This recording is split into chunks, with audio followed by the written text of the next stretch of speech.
একজন স্ত্রী ভক্ত তাঁর মেয়েদের বিবাহ দিতে পারছিলেন না বলে খুব আক্ষেপ করেছিলেন। তার কথা শুনে শ্রীমা তাঁকে আশ্বস্ত করে বলেছিলেন, বিয়ে দিতে না পারো, এত ভাবনা করে কি করবে? নিবেদিতা স্কুলে রেখে দাও, লেখাপড়া শিখবে, বেশ থাকবে। দুটি দক্ষিণ দেশিয়া বয়স্কা মেয়ে নিবেদিতা স্কুলে ছিলেন।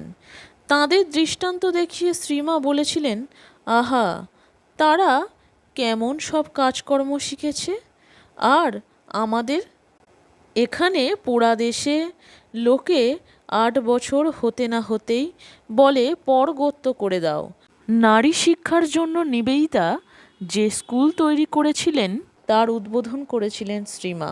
এই স্কুলের প্রতি শ্রীমার খুবই স্নেহ দৃষ্টি ছিল।